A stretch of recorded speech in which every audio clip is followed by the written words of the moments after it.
Hello, I'm Eric Huang.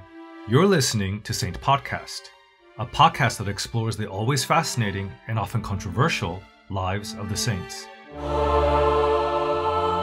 This is a history and culture podcast that traces the origins of morality tales of the saints, or hagiographies, through feminist and queer stories, ancient legends and lore, art history, and pop culture. Halloween is upon us. The day was originally a Christian holy day known as All Hallows Eve, which was heavily influenced by ancient pre-Christian traditions. It precedes All Saints' Day on the 1st of November and All Souls' Day on the 2nd. This All Hallows Eve, we're going to explore a bloody phenomenon that has afflicted or perhaps blessed the faithful since the 13th century. The phenomenon manifests as open wounds and marks that have baffled medical professionals and inspired the faithful. Over the last 700 years, the marks have appeared on the bodies of believers all over the world. This is a special Halloween episode, the story of Stigmata and the bloody wounds of the Crucifixion.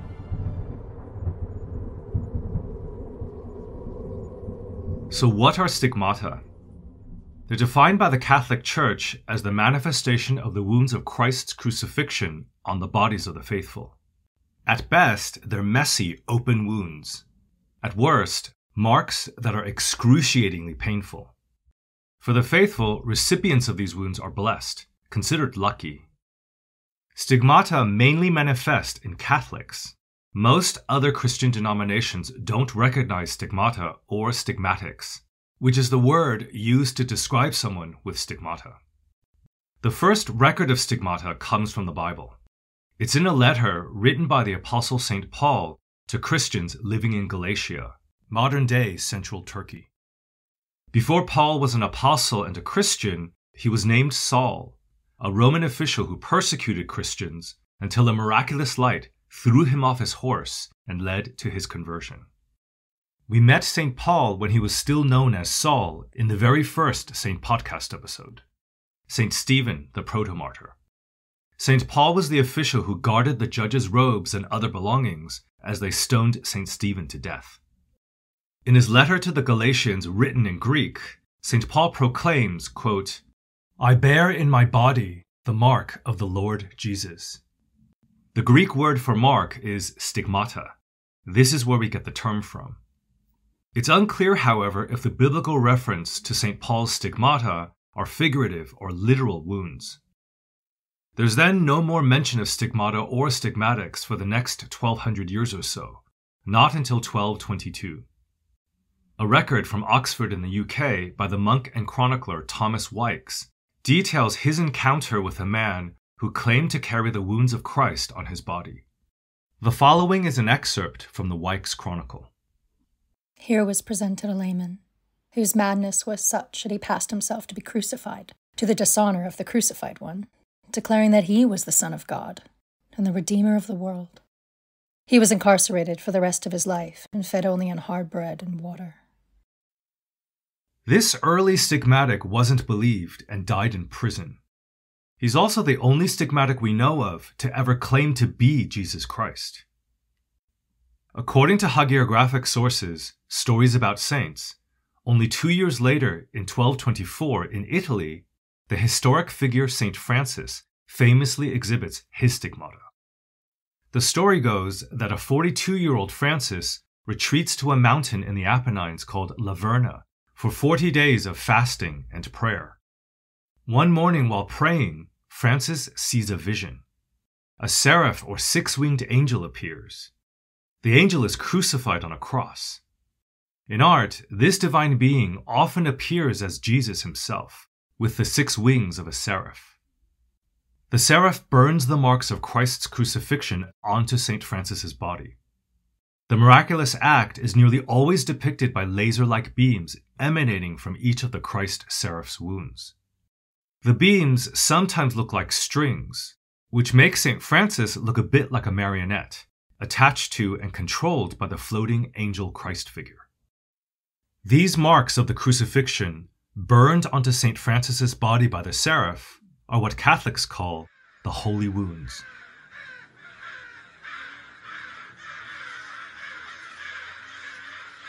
There are 5 holy wounds in total. They correspond to the wounds Christ received during his crucifixion. 2 are the ones in his hands, created by the nails that impaled him onto the cross. Another 2 are marks from a nail that fixed his feet. The last wound is in the side, on the right, just below the ribcage, where a Roman soldier is said to have pierced him with a lance to make sure he had died. He had. The holy wounds were first depicted as 5 macabre spurts of blood, by themselves arranged in a pattern on a veil or sheet, or on a blood-smeared figure of Christ, the side wound often appearing as a spurting fountain of blood. The 5 splatters of blood then became more symbolic. They appeared as graphic design elements like talismans, contained within anatomical shapes. Hands and feet contained the first 4 wounds. A heart held the side wound.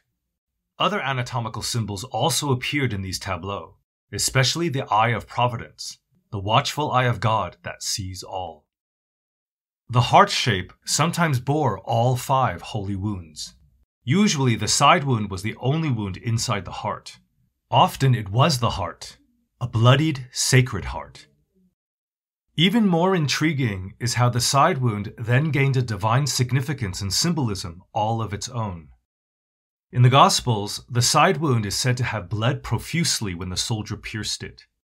Angels in paintings and sculptures often fly to the wound to collect the blood in a cup. This is the blood referenced in Catholic communion, the blood Christ spilled to allow the faithful to enter into heaven.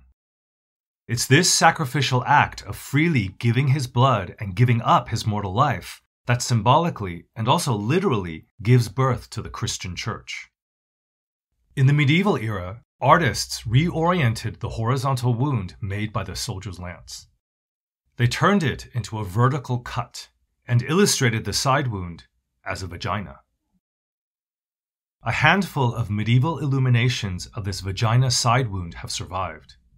The depiction is very stylized and portrays the vagina as a diamond or a navette, an elongated oval with pointed ends. Sometimes angels peel back skin on the sides like curtains to reveal the deep red opening. Have a look at the St. Podcast website for examples of these provocative medieval illustrations. They're fascinating. The very nature of Christ's divinity, the bleeding vagina at his side, is the manifestation and symbol of the resurrection, of Christianity itself. Stylized depictions of the side wound have the same mandorla vaginal shape that encircles the Virgin Mary when she appears in visions and in dreams. Sometimes the Madonna emerges from the shape while holding the baby Jesus. There's a painting by Carlo Crivelli at the National Gallery in London. It shows a scene from the hagiography of the Blessed Gabriele Ferretti, in which the mystic saint has a vision of the Virgin Mary, who places the baby Jesus in his arms. The Madonna in this painting emerges from the mandorla shape holding the baby Jesus. It's almost as if both mother and child are being born from the mandorla vagina. A link to the painting is on the St. Podcast website. The side wound vagina is also proof of Christ's divinity. According to the Gospels, the Apostle Thomas fingers the opening to verify that the man before him is indeed the risen Jesus Christ and not an impostor. It's only after Thomas is satisfied that the wound is genuine that he withdraws his finger. Suddenly he recognizes and embraces his teacher and friend and Messiah. This biblical story is the origin of the expression doubting Thomas. Saint Thomas isn't the only saint to have had intimate contact with Christ's side wound. Catholic legends tell of holy men and women who suckle from the wound at Christ's side in visions, partaking intimately in Christ's death and resurrection by licking and kissing the wound. Saint Catherine of Siena nursed from Christ's side wound, as did the Blessed John of Laverna, who accompanied Saint Francis on his mountain retreat. Saint Francis himself and many other saints are often painted kneeling at a crucifix, collecting the blood dripping from Jesus' side wound into a chalice. The devout today also suckle at Christ's side wound. It's during the Catholic rite of communion, when wine collected in a chalice is transformed miraculously and literally into Christ's blood. For Catholics, the wine in the cup becomes Christ's blood in a miracle called transubstantiation. The blood, Christ's sacrifice, is shared by all who line up for communion for a small sip. In medieval illuminated manuscripts, the opening at Christ's side was shown giving birth to the Church, represented by an allegorical female figure. In these artworks, she emerges from the opening into the arms of a man who is God. He acts as midwife, helping his son Jesus give birth to the female figure who represents the Church. By the Renaissance era, vaginal depictions of Christ's side wound were prohibited, along with a number of other sacred tropes that bordered on the obscene and heretical. Many such depictions were destroyed. All of the art just mentioned are on the Saint Podcast website, www.saintpodcast.com. Saint is spelled out, S-A-I-N-T.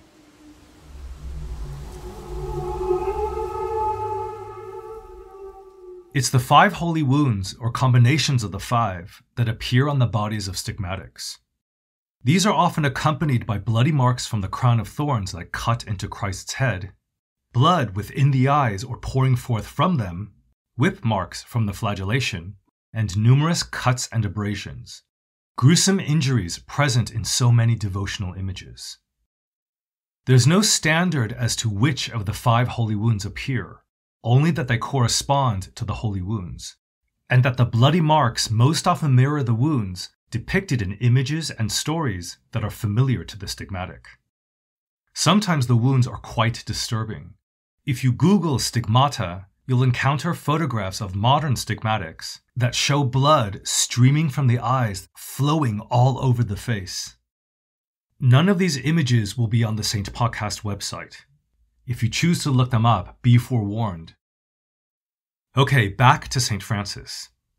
Through many preaching tours, St. Francis of Assisi becomes a very popular personality locally in Italy.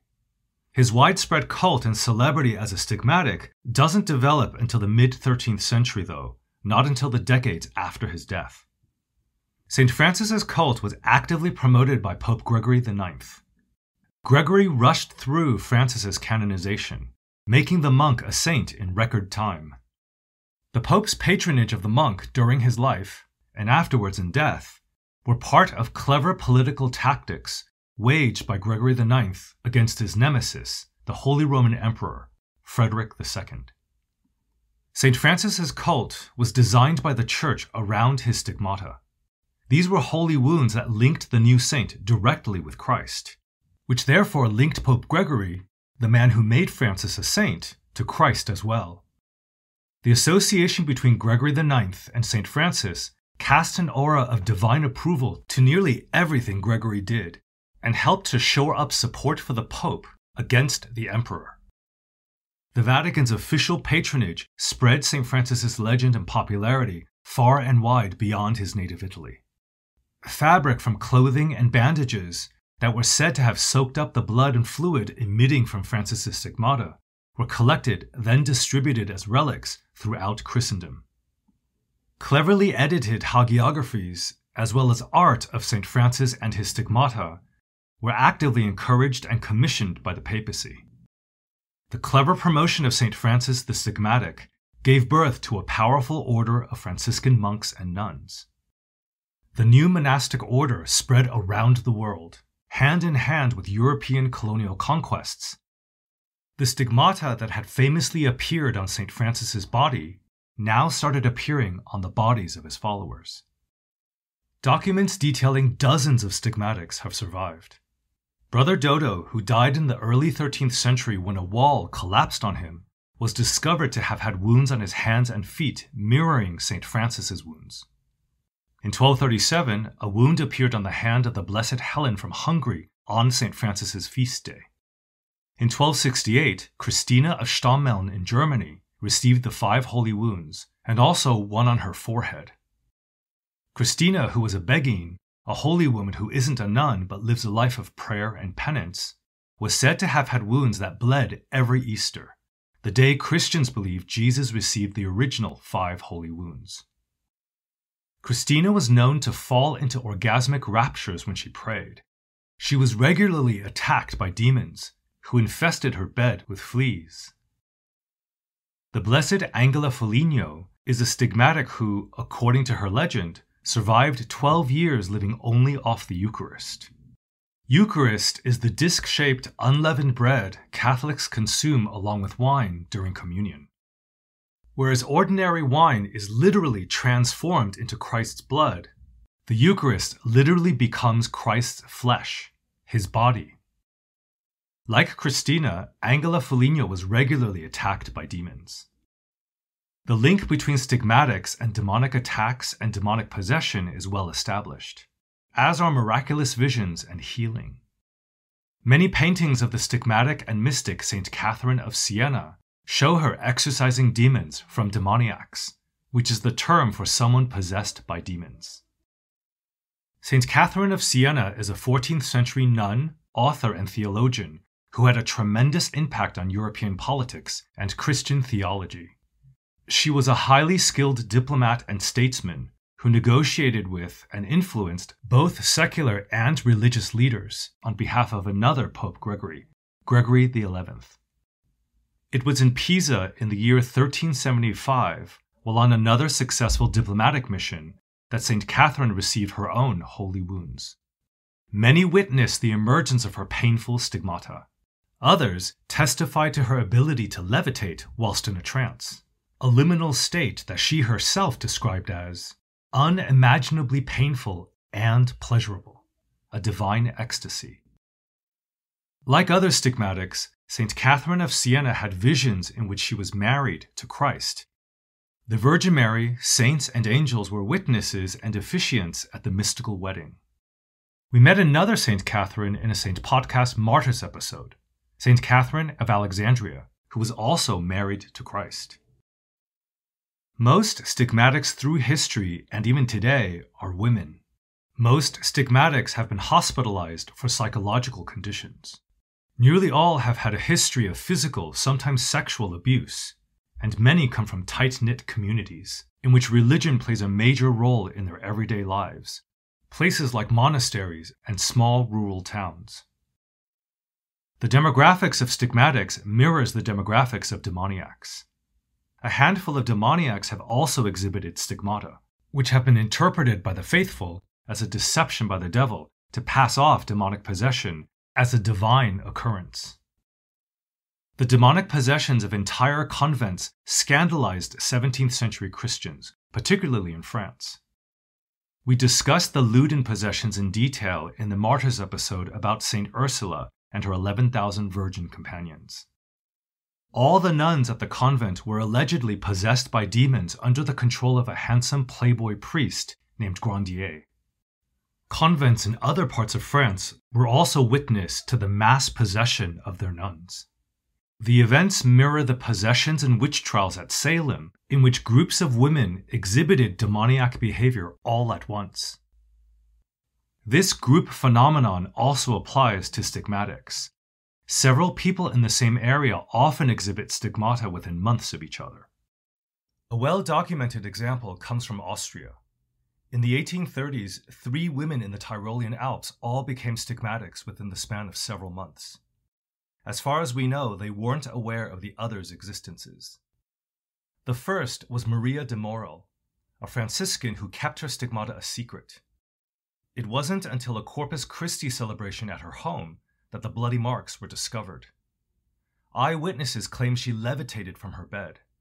Her face was then transfigured into one of miraculous, exceptional beauty, and her stigmata shone like crystals as she floated in the room, revealing themselves to all who were present. The second stigmatic from the region was Dominica Lazzari, a miller's daughter whose hands bled from deep punctures every Friday till her death. Dominica was prone to cataleptic attacks, which paralyzed her body in bizarre contortions. She was hypersensitive to light, touch, heat, and food. Like others before her, Dominica subsisted only on Eucharist. Dominica's stigmata also occurred on her face.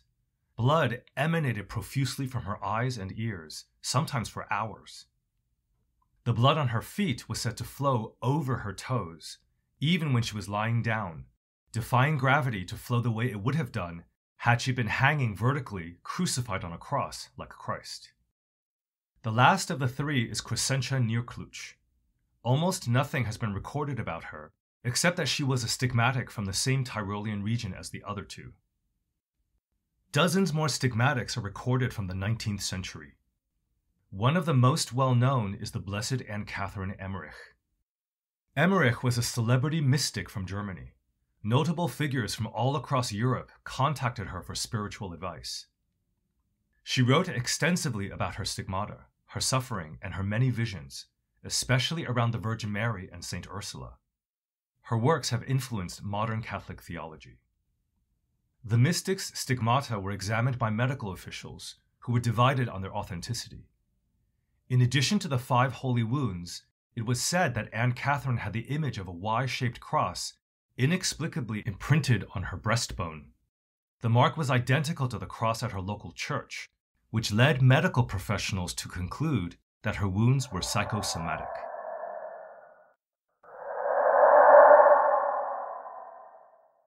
Perhaps the most infamous stigmatic is Father Padre Pio. Padre Pio was and is a very controversial figure.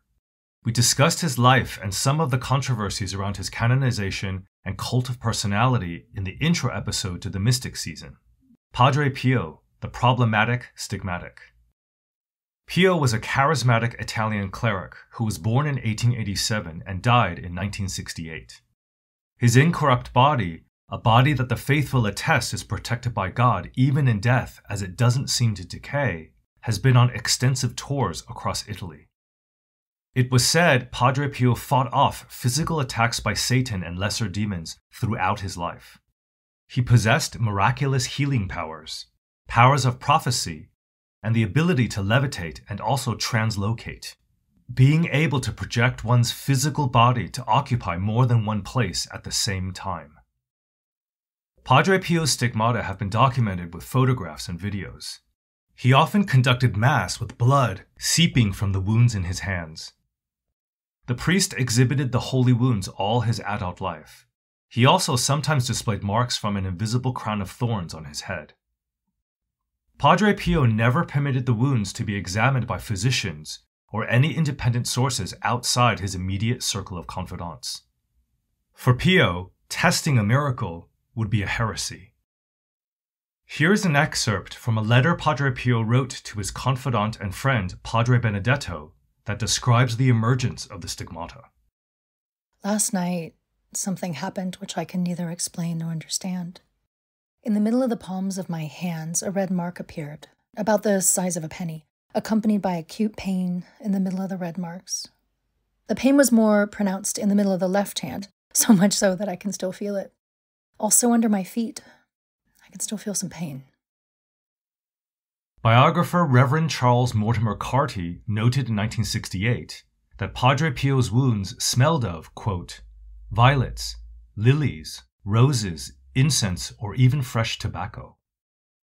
A notable feature that links stigmatics through history is that their bloody wounds apparently smell really, really nice.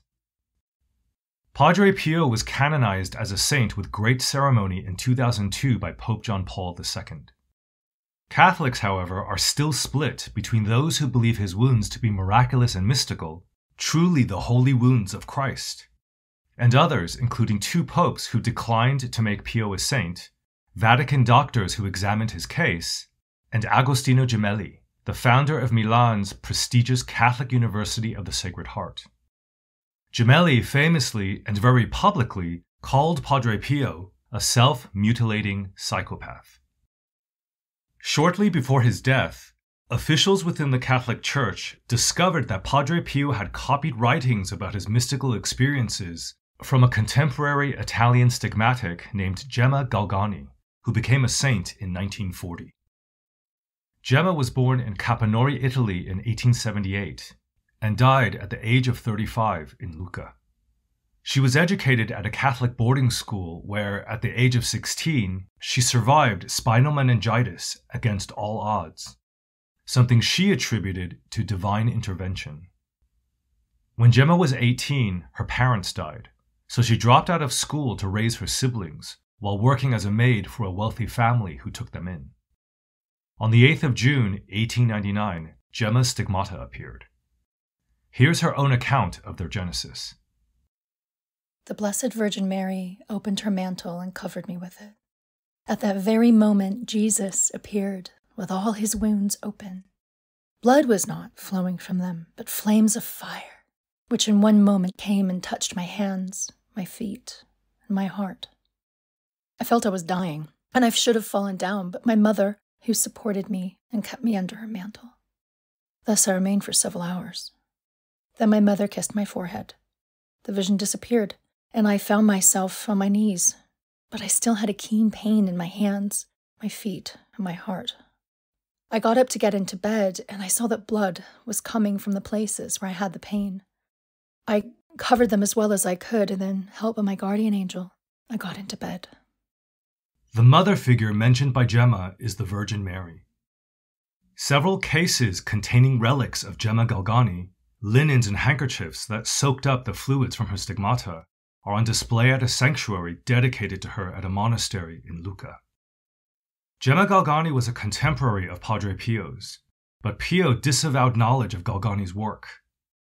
When confronted with passages he had obviously copied verbatim from Gemma in what he claimed to be his own diaries, Padre Pio declared that the words were nothing short of a miracle. Incidentally, there's a new Padre Pio biopic which has just been released. Shia LaBeouf plays the stigmatic. Like Padre Pio, the case of the Franciscan Teresa Neumann from Bavaria also divided the church.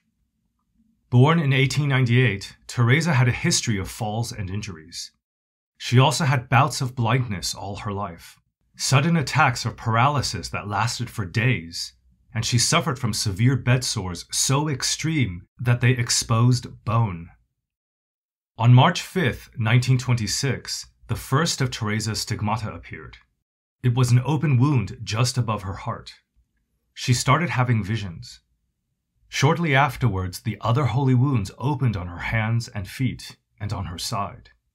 A little while later, these were accompanied by blood flow from the eyes. When Teresa's stigmata were investigated by a task force set up by the church in 1928, the lead investigator, Professor Martini from the University Hospital in Bonn, found it highly suspicious. Here's an excerpt from his official report. The fact that 2 or 3 times the observers were made to go out, just at the moment when a fresh effusion of blood evidently came over the wounds, arouses suspicion to the contrary, that during this time something happened which needed to be hidden from observation. It was for the same reason that I disliked her frequent manipulations behind the raised coverings.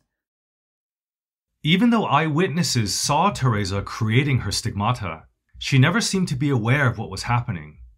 When her stigmata, her self-inflicted stigmata, appeared, she was in a trance-like state, unconscious but awake, as if hypnotized or sleepwalking. Doctors agreed that these trances were brought about by the extreme fasting, conscious mortification, which is the monastic practice of self-harm and denial, as well as the constant cycles of prayers that were part of Teresa's everyday routine.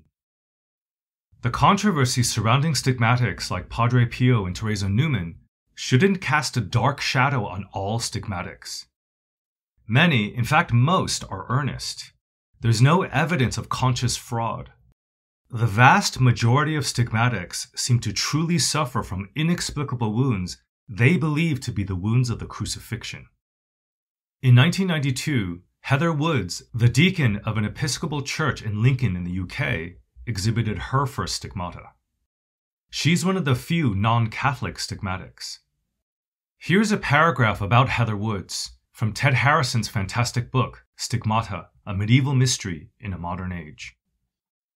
Her marks first appeared in May 1992, and the first sign was an itching on her left hand. Something akin to a blister appeared on her hand with a halo-shaped mark around it. Over a period of a few days, her right hand and her feet were similarly marked, and at their most active, the wounds have been the size of about an old 10-pence piece and have seeped blood and clear fluid. They have not taken the form of indentations, but round, flat areas of tender, scarred skin. A book was published about Heather Wood's life in 1994. According to the author, the first appearance of Heather's stigmata coincides with yet another hospital stay. Woods had been in and out of hospital for much of her adult life. This time, the doctors told her she only had days to live. But she received a vision, a message she referred to as a rather cryptic prayer that assured her she wouldn't die just yet. Shortly afterwards, Heather began receiving messages while in a trance, writing and drawing with her left hand despite being right-handed, and also not being in a fully conscious state. Several times when Heather was seemingly near death, a wound would appear on her side. Heather's physician was only shown the stigmata a year after they appeared. He confirmed they were lesions whose cause was without medical explanation. As a 20th century stigmatic, Heather has been subjected to numerous medical examinations which documented her condition with extensive photographs and videos. Paranormal researchers also conducted numerous interviews. In one instance, an arc of light miraculously appeared inside her home. Heather interpreted the light as the Holy Spirit. She was the only one who could see the light, but photographs on the day are said to show the brilliant arc quite clearly. For some reason, only 2 images, both of which come from an ITV documentary from 1993, are available on the web. Both of these are on the St. Podcast website. None of the other photographs, video interviews, or footage of the emerging stigmata exist. Or if they do, I haven't been able to find them.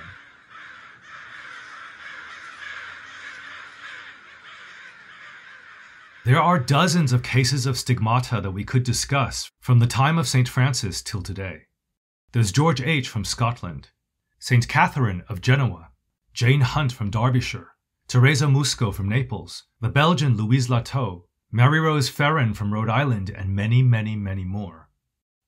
As is the case with demonic possessions, many academics point to the proliferation of horror films and Gothy subcultures that have brought the stigmata phenomenon into the mainstream consciousness.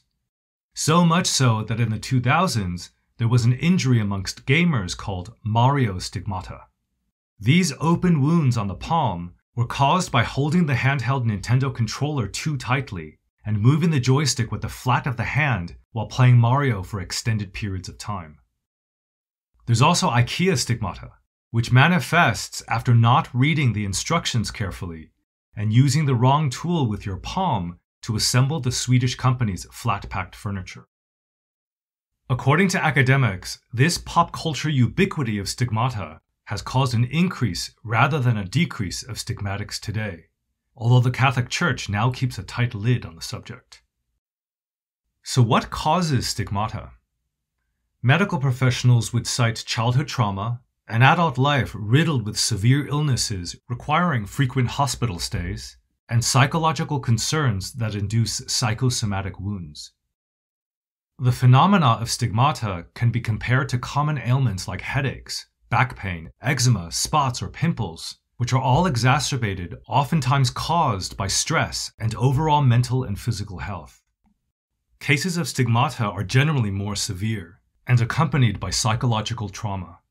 Sufferers have delusions, memory loss, depression, violent episodes, the inability to keep down food or water. Recent studies have also identified a rare medical condition called hematohidrosis. Symptoms include the seeping of blood from unblemished skin and openings such as the eyes, the nose, and ears. Photos of patients look like stills from a horror film. Blood flowing from the eyes and nose covers their faces like pouring rain. The condition matches descriptions of the stigmata on Domenica Lazzari and Teresa Newman's faces, and is perhaps a medical explanation for these wounds.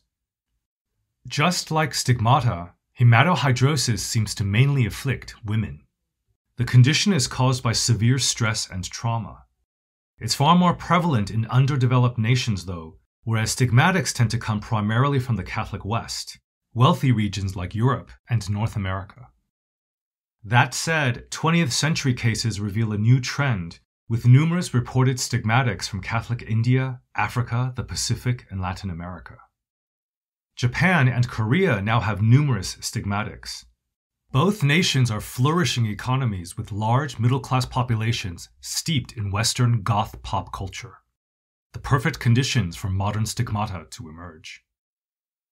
Our Lady of Akita is a wooden statue of the Virgin Mary at the convent of the Seitai Hoshikai Handmaids of the Holy Eucharist in Akita Prefecture, Japan. In 1973, the statue was filmed weeping and continues to do so today. Liquid also began pouring out of the statue's left hand from a cross-shaped mark. Numerous healing miracles have been attributed to the statue through the decades. One of the nuns at the monastery, Sister Sasagawa, is said to have had a vision of angels who burned a cross-shaped stigmata on her left hand, a mark identical to the wound on the Virgin Mary sculpture she's known so well. The nun fits the unfortunate profile of most stigmatics. She's had a painful childhood and severe medical conditions throughout her life. That her wounds match exactly those on the sculpture suggests that Sister Sasagawa's stigmata have psychosomatic origins. Another example outside the West comes from a story reported by the BBC in 2016. Miss O'Apa from Samoa found stigmata on her body after she played the role of Christ in a Christmas pageant at her church. Miss O'Apa exhibited all 5 holy wounds, as well as marks on her head from the crown of thorns. Like Sister Sasagawa and many others before her, Miss O'Apa's stigmata match those on an image she often prayed before. Evidence for a psychosomatic source for stigmata has been around since the 19th century. The neurologist Jean-Martin Charcot had a patient named Geneviève Legrand who suffered from so-called hysteria. Charcot rejected the antiquated and very sexist diagnosis and found an organic behavioral and psychological cause for her symptoms. He was even able to induce burn-like stigmata on her arms through hypnosis. A psychosomatic link to stigmata was strengthened in 1968. Archaeologists in Jerusalem discovered an intriguing ankle bone from the skeleton of a 2nd century adult male. The individual had been crucified. The nail, however, was lodged in the ankle bone, not through the foot, as is most often depicted in art. This discovery strengthened arguments from the 1930s about the practice of crucifixion in the Roman Empire.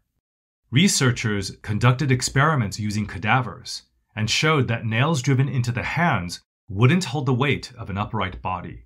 Therefore, victims of crucifixion likely had nails driven through the wrists, not through the palms.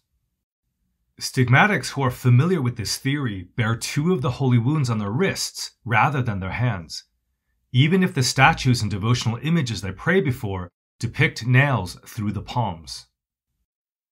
While medical science connects stigmata with trauma and psychosomatic conditions, the faithful would declare stigmata as precious gifts from God. For believers, the holy wounds are an intimate connection between the stigmatic and Christ's suffering, a miracle often accompanied by mystical powers of prophecy and healing, sometimes the power to levitate. They're a sign of piousness, and for some, a guaranteed ticket to heaven. Whatever causes stigmata, whatever the explanation, what I find interesting are the stigmatics themselves, rather than a debate between faith and science. Be they psychosomatic or not, for stigmatics, the wounds are very, very real. Those who suffer from, or are blessed with, stigmata live everyday lives in a world where the supernatural and divine are commonplace, a world in which their beliefs manifest in physical expressions, so much so that their very bodies become reflections of their faith, or perhaps their psychosis, however you read it. The lives and deaths of stigmatics are very real testaments of these individuals' personal beliefs and their fears, perhaps irrational and illogical, but also divine. Thank you so much for listening to this special Halloween episode, Stigmata and the Bloody Wounds of the Crucifixion. If you like what you heard, please support us on Patreon at patreon.com/saintpodcast. Your Your generosity will help keep Saints Podcast going. For images of the artworks, people, and topics mentioned in this episode, please have a look at the Saints Podcast website at www.saintspodcast.com. As always, the word saint is spelled out, S-A-I-N-T.